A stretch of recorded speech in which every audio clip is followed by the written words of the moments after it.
मौलाना अबुल कलाम आज़ाद, जिनका मूल नाम मुईउद्दीन अहमद था, का जन्म 11 नवंबर 1888 को मक्का, सऊदी अरब में हुआ था। आज़ाद एक उत्कृष्ट वक्ता थे। जैसा कि उनके नाम से संकेत मिलता है, अबुल कलाम का शाब्दिक अर्थ है संवादों का देवता। वे एक पत्रकार, स्वतंत्रता सेनानी, राजनीतिज्ञ और शिक्षाविद थे। ये विभाजन के कट्टर विरोधी थे और हिंदू मुसलमान एकता के समर्थक थे। वर्ष 1912 में उन्होंने उर्दू में अल हिलाल नामक एक साप्ताहिक पत्रिका शुरू की, जिसने पार्लियामेंट्री सुधार के बाद में दो समुदायों के बीच हुए मनमुटाव को समाप्त कर हिंदू मुस्लिम एकता को स्थापित करने के लिए महत्वपूर्ण भूमिका निभाई। वर्ष 1909 के सुधार के तहत मुसलमानों के लिए अलग निर्वाचक मंडल प्रावधान का हिंदुओं द्वारा विरोध किया गया था।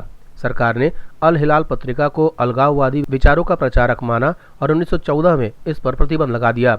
मौलाना अब्दुल कलाम आज़ाद ने हिंदू मुस्लिम एकता पर आधारित भारतीय राष्ट्रवाद और क्रांतिकारी विचारों के प्रचार के समान मिशन के साथ अल बलाग नामक एक अन्य साप्ताहिक पत्र का प्रकाशन भी शुरू किया था। आज़ाद ने गांधी जी द्वारा शुरू किए असहयोग आंदोलन का समर्थन किया और 1920 में भारतीय राष्ट्रीय कांग्रेस में शामिल हुए। वे 1923 में उन्होंने भारतीय राष्ट्रीय कांग्रेस का अध्यक्ष भी चुना गया और 35 वर्ष की आयु में वह भारतीय राष्ट्रीय कांग्रेस की अध्यक्षता करने वाले सबसे कम उम्र के व्यक्ति बने। वर्ष 1930 में मौलाना अबुल कलाम आज़ाद को गांधी के नमक सत्याग्रह में शामिल होने और नमक कानून का उल्लंघन करने के लिए गिरफ्तार भी किया गया। उन्हें 1.5 साल तक मेरठ जेल में रखा गया था।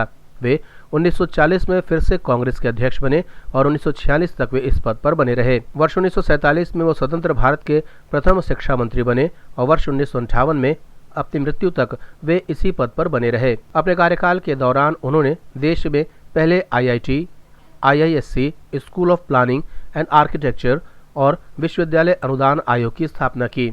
अन्य देशों में भारतीय संस्कृति के परिचय हेतु भारतीय सांस्कृतिक संबंध परिषद का गठन भी किया। उन्होंने साहित्य के विकास के लिए साहित्य अकादमी, भारतीय संगीत और नृत्य के विकास के लिए संगीत नाटक अकादमी, चित्रकला के विकास के लिए ललित कला अकादमी की स्थापना की।